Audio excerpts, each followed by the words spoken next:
Hi friends, welcome to my channel healthy home making Telugu. ఈరోజు మీతో blog share చేస్తాను.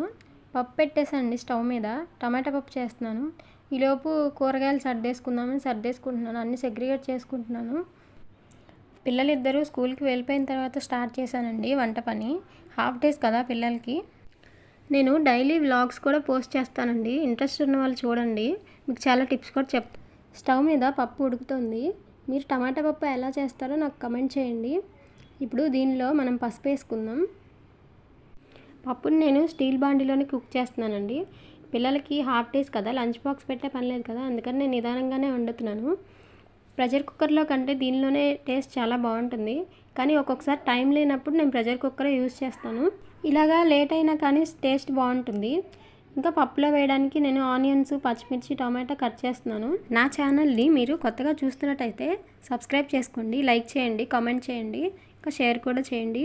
ఈ ఛానల్లో నేను మీకు అన్ని టిప్స్ చెప్తాను. ఈ వంటకు సంబంధించిన టిప్స్ కానీ, కుకింగ్ టిప్స్ కానీ అన్నీ మీతో షేర్ చేస్తాను. మీరు నన్ను కామెంట్లో ఏమడిగినా నేను రిప్లై ఇస్తానండి. ఇక్కడ చూడండి, ఈ టమాటాలు కట్ చేసేటప్పుడు ఇది చాలామందికి తెలిసే ఉంటుంది. కట్ చేసేటప్పుడు ఆ పైన ముచ్చిక అంటారు కదా, అది తీసేయాలి. అది అసలు బాయిల్ అవ్వదండి. పిల్లలకి ఒకవేళ వచ్చినా కానీ వదిలేస్తారు, తినరు. అందుకని నేను ఇది ఉంచను, దాదాపు తీసేస్తాను. ఇప్పుడు పచ్చిమిర్చి కట్ చేస్తున్నాను. ఈ ఛానల్లో మీకు ఇంకా టైలరింగ్ టిప్స్, బ్యూటీ టిప్స్, ఇంకా మా లైఫ్ స్టైల్ కూడా చూపిస్తాను. వీడియోస్ కూడా నేను డైలీ పోస్ట్ చేస్తానండి. మీకు ఖచ్చితంగా నచ్చుతాయి. డైలీ ఏదో ఒక టిప్ అయితే నేను మీతో ఖచ్చితంగా షేర్ చేస్తాను. ఇంకా మీకు ఈ ఛానల్లో హోమ్ ఆర్గనైజింగ్ టిప్స్ కూడా చాలా ఉంటాయండి. నా ఛానల్లో వీడియోస్ మీకు ఖచ్చితంగా హెల్ప్ఫుల్ అవుతాయండి. నా ఛానల్ని సబ్స్క్రైబ్ చేసుకోండి ఎవరైనా సబ్స్క్రైబ్ చేసుకోకపోతే. ఇక్కడ పప్పు ఉడికిపోయిందండి చూడండి. ఇప్పుడు మనం కట్ చేసుకున్న ఆనియన్, పచ్చిమిర్చి, ఇంకా టొమాటోస్ యాడ్ చేసుకోవాలి. చూడండి, అన్నీ వేసేస్తున్నాను. పచ్చిమిర్చి, ఆనియన్స్, ఇంకా టొమాటోస్ యాడ్ చేసుకొని లిడ్ పెట్టేసుకోవాలి. లిడ్ పెట్టుకున్న తర్వాత సిమ్ చేసుకోవాలండి. సిమ్ చేసుకొని బాగా కుక్ చేసుకోవాలి, అన్నీ సాఫ్ట్ అయిపోవాలి. ఇక్కడ చూడండి అన్నం కూడా ఉడికిపోయింది. ఇక్కడ నేను ఆఫ్ చేసేస్తున్నాను. తర్వాత టొమాటోస్ కూడా ఉడికిపోయినాయి. ఒకసారి కదిపేసి మళ్ళీ లిడ్ పెట్టుకోవాలి. ఇక్కడ నేను కరివేపాకు, కొత్తిమీర ఇంకా నేను ఈ బాక్స్లో నేను అరేంజ్ చేసుకుంటున్నాను. మీరు ఎలా కరివేపాకు, కొత్తిమీర స్టోర్ చేసుకుంటారు నాకు కమెంట్ సెక్షన్లో చెప్పండి. నిమ్మకాయలు పక్కకు పెట్టేశాను.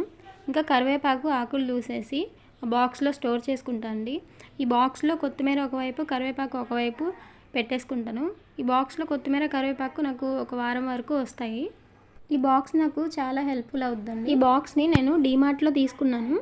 ఈ బాక్స్ నాకు కాస్ట్ వచ్చేసి 60 రూపీస్ అలా పడింది. కానీ చాలా యూస్ఫుల్ అయిందండి. నేను తీసుకొని కూడా ఒక 7-8 మంత్స్ అవుతుంది. చాలా ఉపయోగపడుతుంది ఈ బాక్స్ నాకు. ఇప్పుడు కరివేపాకు కడిగేసి అయినా పెట్టుకోవచ్చు, లేదా ఇలా డైరెక్ట్ కడగకుండా అయినా పెట్టుకోవచ్చు. నేను ఇలాగే పెట్టుకుంటాను. వేసే ముందు వాటర్లో జస్ట్ కడిగేసి అలా కూరల్లో యాడ్ చేస్తానండి. ఎలాగైనా పెట్టుకోవచ్చు, మీ ఇష్టం. ఇప్పుడు తర్వాత కొత్తిమీరని తీసుకోవాలి. కొత్తిమీరలో ఉన్న డ్రై అయిపోయిన ఆకులు, కొంచెం వాడిపోయిన ఆకులు అవన్నీ తీసేయాలి. వాటి వల్ల కొత్తిమీర మనం స్టోర్ చేసినా కానీ అవి ఉండటం వల్ల ఏమైందంటే కొత్తిమీర తొందరగా పాడయ్యే ఛాన్స్ ఉంది. అందుకని నేను ఆడైపోయిన ఆకులు, ఎండిపోయిన ఆకులు అన్నీ తీసేస్తున్నాను.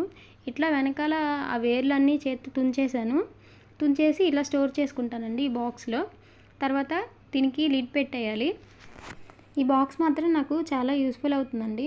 ఒకవేళ దీనిలో ఆకులు మనం మర్చిపోయినా కానీ, పాడైపోయినా కానీ వెనకాల ట్రాన్స్పరెంట్గా ఉంది కదా, దానిలో నుంచి మనం చూసి మనం ఎప్పటికప్పుడు దీన్ని వాష్ చేసుకుంటూ ఉండొచ్చు. ఇక్కడ చూడండి, పప్పు ఆల్మోస్ట్ అయిపోయిన తర్వాత ఒకసారి కదిపేస్తున్నాను. చూసారా, స్టీల్ బాండీ అయినా కొంచెం కూడా అడుగంటలేదు. ఇప్పుడు పప్పు అంతా ఉడికిపోయిన తర్వాత ఈ ఛానల్ని నేను కొత్తగా స్టార్ట్ చేశానండి. ఎవరైనా నా వీడియోస్ మీకు నచ్చినట్టయితే నా ఛానల్ని సబ్స్క్రైబ్ చేసుకోండి, నన్ను సపోర్ట్ చేయండి. మీకు ఇంకా మంచి మంచి వీడియోస్ షేర్ చేయడానికి ట్రై చేస్తాను. నా ఛానల్లో వీడియోస్ మీకు ఖచ్చితంగా యూజ్ అవుతాయండి. నా ఛానల్ని లైక్ చేయండి. రోజు మీకు వీడియోస్ పోస్ట్ చేస్తాను. ఇంకా కొంచెం కుక్ అవ్వాలి, అందుకని ఒకసారి కదిపేసి నేను మూత పెట్టేస్తున్నాను. ఈ స్టీల్ బాండీని కూడా నేను డీమార్ట్లోనే కొన్నాను. చాలా బాగుంది, చాలా మందంగా ఉంది. ఇప్పుడు పప్పు అంతా ఉడికిపోయిందండి. దీనిలో కారము, స్టవ్ ఆఫ్ చేసిన తర్వాత మనం కారం అనేది వేసుకోవాలండి. మీకు నచ్చినంత కారం మీరు వేసుకోవచ్చు. నేను పిల్లలు తింటారు కాబట్టి, చిన్నపిల్లలు కాబట్టి నేను కొంచెమే వేస్తున్నాను. ఇప్పుడు ఉప్పు వేసుకోవాలి. ఉప్పు వేసుకున్న తర్వాత ఉప్పును కూడా మీ టేస్ట్కి తగినట్లు వేసుకోండి. మేము ఉప్పు కారం కొంచెం తక్కువే తింటామండి, నేను అందుకే తక్కువే వేసాను. మీకు నచ్చినంత ఉప్పు కారం మీరు వేసుకోవచ్చు. నా ఛానల్లో బ్యూటీ టిప్స్ కూడా ఉంటాయండి, అవి కూడా నేను మీతో షేర్ చేస్తాను. ఇప్పుడు ఉప్పు కారం వేసుకున్నాం కదా, తర్వాత చింతపండు పులుసు యాడ్ చేసుకోవాలి. చింతపండు పులుసు కూడా నేను కొంచెమే వేస్తున్నాను, మీ టేస్ట్కి తగినట్టుగా మీరు యాడ్ చేసుకోండి. ఇప్పుడు మనం చింతపండు పులుసు కూడా యాడ్ చేసుకుందాం. చింతపండు పులుసు కూడా మీ టేస్ట్కి తగినట్లు మీరు వేసుకోవచ్చు. నేనైతే కొంచెమే వేస్తున్నాను, ఎందుకంటే ఉప్పు కారం కొంచెమే వేసాను కదా. తర్వాత ఇది ఆలు మ్యాషర్ ఉంటుంది కదా, ఆలు మ్యాషర్తో పప్పు అంతా ఎనిపేసుకోవాలి. ఇలా చేస్తే పప్పు పూర్తిగా పేస్ట్ లాగా అవ్వదండి, పేస్ట్ లాగా కూడా అవ్వకుండా అక్కడక్కడ పప్పు కొంచెం తగులుతూ ఉంటుంది. అలా ఉంటేనే టేస్ట్ అనేది చాలా బాగుంటుందండి. ఇప్పుడు పప్పు అంతా ఎనిపేసుకున్నాం కదా, తర్వాత మనం పోపు పెట్టేసుకుందాం. ఇప్పుడు ఒక గిన్నె తీసుకొని గిన్నెలో ఆయిల్ వేసుకోండి, మీకు నచ్చినంత ఆయిల్ వేసుకోండి. ఆయిల్ కాగిన తర్వాత ఆవాలు ఇంకా జీలకర్ర అవి వేస్తున్నాను. మీరు ఇంకా పోపు దినుసులు ఉంటే అవి కూడా వేసుకోవచ్చు, ప్రస్తుతానికి నా దగ్గర లేవు, అందుకే నేను ఓన్లీ ఆవాలు జీలకర్ర వేసాను. ఇప్పుడు అవి కూడా వేగిన తర్వాత వెల్లుల్లి వేసుకోండి. వెల్లుల్లి మాత్రం ఖచ్చితంగా వేసుకోండి, దీని టేస్ట్ అంతా పప్పు టేస్ట్ అంతా వెల్లుల్లిలోనే ఉంటుంది. వెల్లుల్లి వేగిన తర్వాత ఇప్పుడు కరివేపాకు యాడ్ చేశాను. కరివేపాకు కూడా వేగిన తర్వాత ఉల్లిపాయలు వేసుకోవాలి. పోపులో ఉల్లిపాయలు వేసుకుంటే పోపు చాలా టేస్ట్గా ఉంటుంది, ఒకసారి ట్రై చేయండి ఎవరైనా తెలియని వాళ్ళు ఉంటే.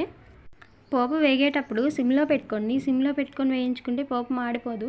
పోపు మాడిపోయిందంటే పప్పు టేస్ట్ కూడా చాలా మారిపోతుంది, అసలు బాగోదండి తినడానికి. పప్పు టేస్ట్ అంతా పోపులోనే ఉంటుంది, కాబట్టి మీరు సిమ్లో పెట్టి పోపు వేయించుకోండి. పోపు అంతా వేగిపోయిందండి, ఉల్లిపాయలు కూడా చాలా సాఫ్ట్ అయిపోయినాయి, అంతా చక్కగా వేగిపోయింది. వేగిన తర్వాత ఇప్పుడు మనం ఇందాక పప్పు ఎనుపుకున్నాం కదా, ఆ పప్పులో మీరు కావాలంటే ఇప్పుడు వాటర్ యాడ్ చేసుకోండి. మీకు కావాల్సినంత వాటర్ యాడ్ చేసుకొని పోపులో యాడ్ చేసుకోవడమే. దీన్ని పోపులో వేసుకొని లిడ్ పెట్టేసేయండి. లిడ్ పెట్టిన తర్వాత ఒక 2 మినిట్స్ సిమ్లో ఉంచండి. సిమ్లో ఉంచిన తర్వాత ఇలా ఒక పొంగు వస్తుంది కదా, అప్పుడు మీరు ఒకసారి గరిటెతో కలిపేసుకొని మీకు కావాలంటే కొత్తిమీర కరివేపాకు యాడ్ చేసుకోవచ్చు.